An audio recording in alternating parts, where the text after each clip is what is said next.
રાજકોટના જેતપુર તાલુકો અને તેનું જેપુર ગામ, ત્યાં ખેડૂતનું હાર્ટ એટેક આવતા મોત થયું. આરોપ લાગ્યો કે જેટકો કંપની એના ખેતરમાંથી લાઈન કાઢતી હતી, વીજ લાઈન કાઢતી હતી અને જ્યારે તે અટકાવવા ગયા ત્યારે તેમની સાથે પોલીસના માધ્યમથી જબરજસ્તી કરાઈ એક સંઘર્ષ જેવી સ્થિતિનું નિર્માણ થયું. એના દુઃખના કારણે આ ખેડૂતનું હાર્ટ એટેક આવતા મોત થયું. ત્યાં આમ આદમી પાર્ટીના નેતા અને વિસાવદરના ધારાસભ્ય ગોપાલ ઇટાલિયા પણ પહોંચ્યા અને ગોપાલ ઇટાલિયાએ સરકાર ઉપર આરોપ લગાવ્યા. નમસ્કાર, હું છું ચિંતામણીપુત્ર અનિલ પટેલ અને સ્વાગત છે તમારું અમારા કાર્યક્રમમાં. આવો સાંભળીએ ગોપાલ ઇટાલિયાએ સરકાર ઉપર, કંપની ઉપર અને પોલીસ ઉપર કેવા પ્રકારના પ્રહારો કર્યા. જેતપુર તાલુકાના જેપુર ગામમાં જેટકો કંપનીએ જબરજસ્તીથી દાદાગીરીથી વીજળીની લાઈનો નાખવાનું કામ ચાલુ કર્યું અને આ ગામના જેપુર ગામના ખેડૂત શ્રી ભગવાનજીભાઈ રૂપાપરા એમના ખેતરની અંદરથી તાર કાઢવાનું ચાલુ કર્યું. એમની મંજૂરી નથી, એમને પસંદ નથી, એમને પૂછવામાં આવ્યું નથી, એમને ત્યાં સર્વે થયો નથી, એમને કોઈ સહાય ચૂકવવામાં આવી નથી, કશું જ નહીં. સીધું જ પોલીસ લાવી દાદાગીરી કરી અને એકદમ ગુંડાગીરી સાથે લાઈન નાખવાનું કામ ચાલુ કરતા આ ભગવાનજીભાઈએ પોતાના ખેતરમાં ઘઉં વાવ્યા છે, શિયાળુ ઘઉં, અને એમાં ખૂબ મોટા પાયે નુકસાન થયું ઘઉંમાં. અને ભગવાનજીભાઈને ખૂબ આઘાત લાગ્યો, દુઃખ લાગ્યું, ચિંતા થઈ અને એકદમ તંદુરસ્ત વ્યક્તિ સાંજના 8 વાગ્યા સુધી તો ઘર પરિવાર સાથે ખુશી ખુશીથી બેઠા હતા અને બીજા દિવસે સવારે ઉઠી શક્યા નહીં અને ઊંઘમાં જ હાર્ટ એટેક આવી ગયો. આટલા સ્વસ્થ વ્યક્તિ જેટકો કંપનીની દાદાગીરીથી કંટાળી ત્રાસી જઈને એટલા ચિંતામાં આવી ગયા કે એમને એક હાર્ટ એટેક આવી ગયો, એમનું મૃત્યુ થયું. આ ખોટ કોણ ભરશે? પરિવારના એક વડીલનું મૃત્યુ થઈ ગયું, એ ખોટ ભરશે કોણ? સરકાર ભરશે કે તાર નાખવાવાળી કંપની ભરશે? ગુજરાતમાં ભાજપની સરકારે ખુલ્લેઆમ દાદાગીરી અને ગુંડાગીરી ચાલુ કરી છે અને આ ગુંડાગીરી એવી છે કે ગમે ત્યારે, ગમે ત્યાંથી, ગમે તે લાઈનો નીકળે છે. કોઈ પૂછવાવાળું, કોઈ રોકવાવાળું, કોઈ કાયદો નિયમ કશું જ નથી. સરકારી માણસો, ભાજપની સરકાર અને કંપનીના માણસો, આ ત્રણેય લોકોએ મિલીભગત કરી ગેંગ બનાવી અને ગુજરાતના લગભગ 800 જેટલા ગામડાના ખેતરોને ચૂથી નાખવાનું કામ કર્યું છે. કચ્છના અનેક ગામડાઓ, મોરબી જિલ્લાના અનેક ગામડાઓ, આ રાજકોટ જિલ્લાના અનેક ગામડાઓ અને પાટણ તેમજ મહેસાણા જિલ્લાના ગામડાઓ, આટલા ગામડાઓની અંદર બેફામપણે વીજળીની લાઈનો કાઢવામાં આવી રહી છે અને મન ફાવે ત્યાં થાંભલો નાખવાનો. એવું પણ નથી, ઘણી વખત ખેડૂતો સહકાર આપતા હોય છે, એવું કહેતા હોય છે કે શેઢે નાખો, તો દાદાગીરી કરીને શેઢે નાખવાના બદલે ખેતરની વચ્ચોવચ્ચ થાંભલો નાખશું એવી દાદાગીરી થાય છે. અને આ થાંભલો નાખવાથી ખેડૂતોને કાયમ માટેનું આજીવન નુકસાન થાય છે. એક ખેડૂતના 10 વીઘાના ખેતરમાં જો સરકારી થાંભલો આવે કે કંપનીનો પ્રાઇવેટ થાંભલો આવે તો એ ખેતરની જમીનની કિંમત ઘટી જાય છે. એ જમીનની પછી માર્કેટ વેલ્યુ ઓછી થઈ જાય કેમ કે એમાં થાંભલો છે. એ જમીન ભવિષ્યમાં એને નથી કરાવી શકાતી, એટલે એ પણ પ્રકારનું નુકસાન થાય છે. બીજું કે એ જમીનમાં ભાઈઓ ભાગ પાડવાના થાય ત્યારે એ જમીનમાં ભાઈઓ ભાગમાં પણ લોચો પડે કેમ કે થાંભલાવાળી જમીન કોના હિસ્સામાં જશે એ વાતને લઈને તકરાર ઊભી થાય. આમ ખાલી માત્ર એક થાંભલો નાખવાથી ખેડૂતને આજીવન નુકસાન થઈ રહ્યું છે, છતાંય કોઈ સરકાર સાંભળવાવાળી નથી. આજે આ ભગવાનજીભાઈનો ભોગ લેવાયો છે, હજુ આંખ ખુલે તો સારી બાબત છે એવી વિનંતી કરીએ છીએ અમે. તો જંત્રી પ્રમાણે ભાવ નથી મળતા એવી પણ વિગત છે. ભાવ આપવાની વાત જ નથી. ખેડૂતને જંત્રી પ્રમાણે ભાવ આપો, વળતર આપો, એ વાત તો વાહિયાત વાત છે. પ્રાઇવેટ કંપનીનો થાંભલો મારા ખેતરમાં નાખે તો મારું ખેતર છે એને વેચાતું લઈ લેવું પડે. જેટલો થાંભલો નાખવો છે એટલી જગ્યા વેચાતી લઈ લો, તમારા નામનો દસ્તાવેજ કરાવો, મને જે ભાવે પોસાય એ ભાવે હું વેચીશ ને તમને જે ભાવે પોસાય એ ભાવે તમે ખરીદો ને લઈ લો ને પછી દિવાલ લગાવી દો. પ્રાઇવેટ કંપનીનો થાંભલો ખેડૂતના ખેતરમાં શું કામ? અને સરકારી માણસોની હોશિયારી પણ ઓછી નથી. અનેક જિલ્લામાં કલેક્ટરો અને એડિશનલ કલેક્ટરો છે એ ખેડૂતોને એવી વાહિયાત વાતો કરે છે, હોશિયારીઓ મારે છે કે તમારા ઘરે લાઇટ ક્યાંથી આવે છે. જ્યારે કોઈ ખેડૂત વિરોધ કરે છે પોતાના ખેતરમાં થાંભલા બાબતે તો કલેક્ટરો એવું કહે છે કે તમારા ઘરે લાઇટ ક્યાંથી આવે છે, એ પણ કોઈના ખેતરમાંથી આવતી છે. હવે કલેક્ટરોને તો મારે એટલી વિનંતી કરવાની મર્યાદામાં રહ્યો ભાઈ, તમારા અગાસી પર થાંભલા નખાઈ દો, લાઇટો જ લેવી છે અને લાઇટો જ આપવી છે તો ખેડૂતને પોતાનો હક આપીને લાવો ને લાઇટો. ખેડૂતનું ખેતર બરબાદ કરીને ચૂથીને લાઇટ આપવાનું દુનિયાના કોઈ દેશમાં ન હોય. કલેક્ટરના ઘરે લાઇટ આવે છે તો કલેક્ટરના અગાસી ઉપર મૂકી દો થાંભલો જેટકોનો મોટો. તમારા ફેક્ટરીઓ ઉપર, તમારા મકાનો ઉપર, તમારી જમીનો ઉપર ક્યારેય થાંભલા નથી આવતા. ગરીબ ખેડૂતના ખેતરોમાં હંમેશા થાંભલા નાખી દેવામાં આવે છે. બીજું કે સરકારી જમીનો ઉપર થાંભલા કેમ નથી નાખતા? ગુજરાતના તમામ ગામડાઓમાં સરકારી ગૌચરની જમીનો ઉપલબ્ધ છે. કદાચ ભાજપના માણસોએ દબાણ કર્યું હોય એવું બને તો થાંભલા જ નાખવા છે તો સરકારી જમીનોમાં નાખો, જેટલા નાખવા એટલા. સરકારી જમીનોમાં થાંભલા નાખવાના બદલે ખેડૂતોના જમીનમાં થાંભલા નાખવાના. ઉપરથી પાછા કલેક્ટરો, ભાજપના માણસો અને કંપનીના માણસો પોલીસ સાથે મળી ખેડૂતને દબાવે છે. આ દાદાગીરી જે છે એ બિલકુલ વ્યાજબી નથી. આમ આદમી પાર્ટી આ દાદાગીરી સામે લડી રહી છે અને ખેડૂતોને વિનંતી છે કે બધાય ખેડૂતો ભેગા મળીને આનો વિરોધ કરે. જ્યાં થાંભલો નાખવા આવે ત્યાં આખું ગામ ભેગું થઈ જવું જોઈએ. તમામ ખેડૂતોએ એકજૂટ થઈ જવું જોઈએ. તમામ જ્ઞાતિ એકજૂટ થઈને આનો વિરોધ કરવો જોઈએ કે પૂરેપૂરા પૈસા ચૂકવ્યા વગર થાંભલો છોડી દો. એક ખીલી પણ ખેતરમાં. આજે જયપુર ગામમાં એક ખેડૂત આગેવાનનું દુઃખદ નિધન થયું છે અને આ દુઃખદ નિધન થવાનું કારણ એવું છે કે જયપુર ગામના ખેડૂત શ્રી ભગવાનજીભાઈ રૂપાપરા એમણે એમના ખેતરમાં ઘઉં વાવ્યા અને ત્યારબાદ ઘઉં થોડાક ઉગ્યા, થોડા મોટા થયા અને ત્યારબાદ પાછળથી હમણાં થોડાક દિવસ પહેલાં જેટકો કંપની દ્વારા વીજળીની લાઈન નાખવા માટે એમના ખેતરમાં દાદાગીરીથી, દાબદબાણથી પોલીસ સાથે લઈને આવી અને જેટકોના માણસો આવ્યા.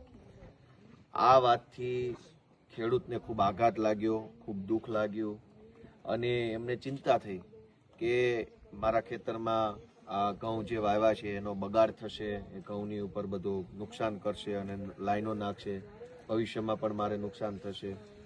વળતર માટે એમણે જ્યારે વાત કરી તો વળતર આપવા માટે પણ ગલ્લા તલ્લા અને બધી સરકારી બહાનાબાજી કરવામાં આવી અને આમ ખેડૂતને ખૂબ આઘાત લાગ્યો, દુઃખ લાગ્યું અને અચાનક જ એમને હાર્ટ એટેક આવી ગયો અને એકદમ તંદુરસ્ત વ્યક્તિને હાર્ટ એટેક આવી અને એમનું નિધન થઈ ગયું.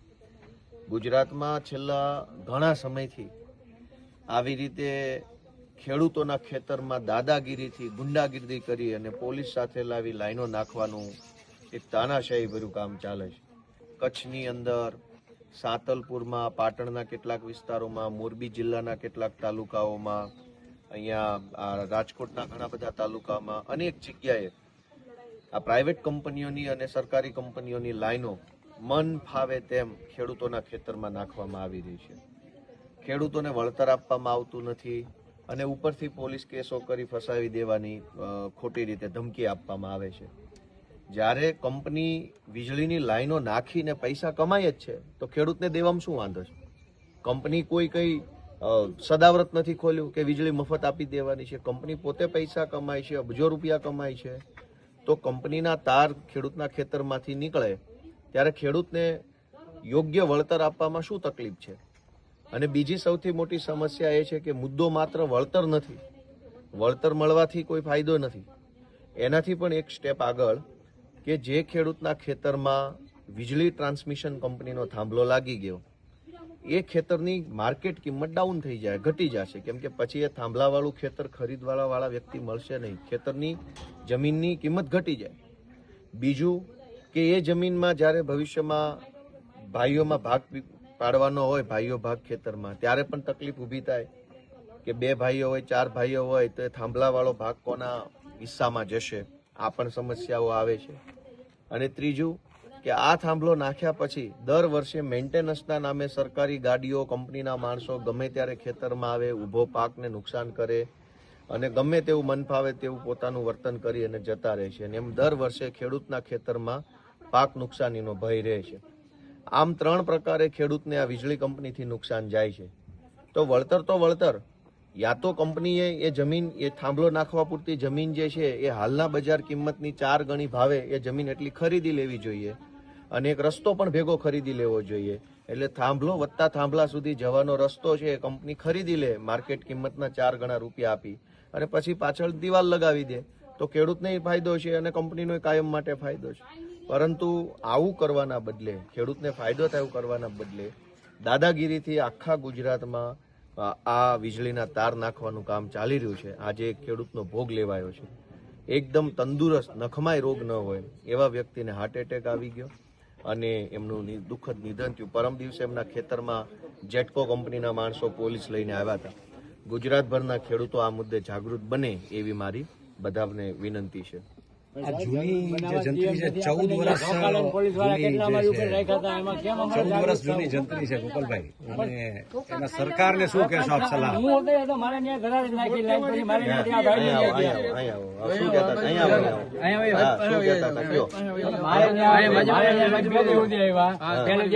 પોલીસ આવી એટલે મને કે કાલ તારા ઉભામાં નાખવા ધરારી હતી, એટલે મેં ધરારીમાં ઉભામાં ન નખાય. તો એને બીજા જે 15-20 પોલીસ, તેથી આ ભગાભાઈ મારી વાડી હતા, તેનો વિડીયો ભગાભાઈ ના મોબાઈલમાં હોતી છે. એ તો પોલીસ ધોકા મારી અને મારા ધરા નાખ્યા, હું ધોઈડો ને આડો ફરવા હાટું થઈ. તો એ પોલીસ વાળા મને જાણવાને કરી નાખ્યું નકલી હલકો, એટલે પછી હું પાછો વળી ગયો. હકીકતમાં એ વિડીયો હોતે છે. આ જે ભાઈ ઓફ થઈ ગયા ને ભગાભાઈ, એનામાં જ આ વિડીયો છે, એના મોબાઈલમાં જ. તેથી ભગાભાઈ મારી વાડી હતા.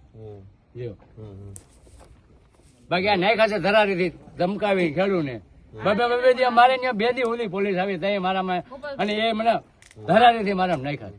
આ રીતનું પ્રોટેક્શન લઈને આવે. હવે તો સાહેબ બોલો કેટલું હું બોલું બીજું. ધરારીથી અમારી ઉપર કરી ગયા છે અને હવે ઉભા કરી દીધા. હવે તમારું શું આવે? કાંઈ આવે નહીં ને. આ થાંભલો તો થોડો નાનો હોય ફરી જાય, આ તો કઈ ફરી એમ નથી, એવા થાંભલા છે. અને એ તો હકીકત સરકારની મોનોપોલી પોલીસનું દબાણ લેવીને પેલા મારે ત્યાં 5 પોલીસ આવી, પછી બીજી ત્યાં 20 આવી, અને બીજી ત્યાં ધરા નાખી દીધા. તમને કહી દે. અને મારું કઈ આવે અમે તમે હળી કાઢીને તમારો પોલીસ વાળા ભગાભાઈ નો વિડીયો હોતે છે, ભાઈ ઓફ થઈ ગયા ને એનામાં મારો વિડીયો હોતે છે. જોઈજો એના મોબાઈલમાં તમારે જોવું છે. બીજા કોણ બાકી રહી ગયા? ગોપાલભાઈ, આપણે જૂની જંત્રી જે 2011 ની જંત્રી ચલાવે છે, એના માટે સરકારને શું કહેશો ને ખેડૂતોને જયારે આવી રીતે એમાંય પાછા પેલા 4 ગણા પછી 25%, આ જરા લોકોને સમજાવો. સરકારને તો સરકાર હોય તો કંઈક કહેવાય, સરકાર નથી, સર્કસ છે. કોને કહેવાનું? એટલે સરકાર જે દિવસે આવશે તે દિવસે સરકારને કહી શકીશું. અત્યારે તો આ સર્કસ છે, અને મુદ્દો જંત્રી નથી. મુદ્દો એ છે કે તમારે ખેડૂતના ખેતરમાં થાંભલો નાખવો છે તો એટલી જમીન તમે ખરીદી લો, વેચાતી લઈ લો, તમારા ખાતે કરાવી લો, અને દિવાલ લગાવીને અંદર પછી તમારે થાંભલો નાખવો હોય કે ખાડો ગાળવો હોય કે જે કરો એ કરો. જંત્રીના નામે 1.5, 2, 5 લાખ રૂપિયા આપી અને આજીવન અમારા ખેતરમાં થાંભલો નાખવાનું કામ શું કામ કરવું છે?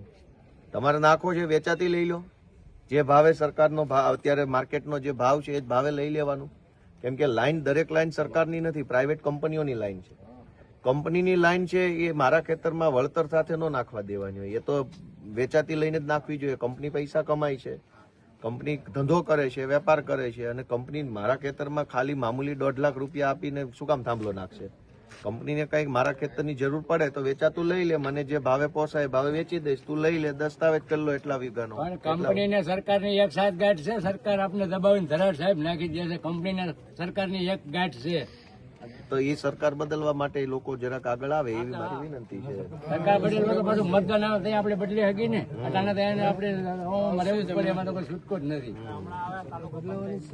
ઓકે, હા, રેડી, ચાલો. ગોપાલ ઇટાલિયાના આરોપો મુદ્દે આપ શું વિચારો છો? જરૂરથી અમારા કોમેન્ટ બોક્સમાં કોમેન્ટ કરજો. એ સિવાય અમારી બીજી મુખ્ય યુટ્યુબ ચેનલ છે ગુજરાત પ્લસ, તેને પણ જઈને તમે લાઇક કરો, સબસ્ક્રાઇબ કરો અને બેલ આઇકન દબાવો. અને સાથે અમારી વેબસાઇટ છે www.gujaratplus.in, ત્યાં પણ જઈને તમે વધુ અપડેટ લઈ શકો છો. અત્યારે માટે બસ આટલું જ. નમસ્કાર.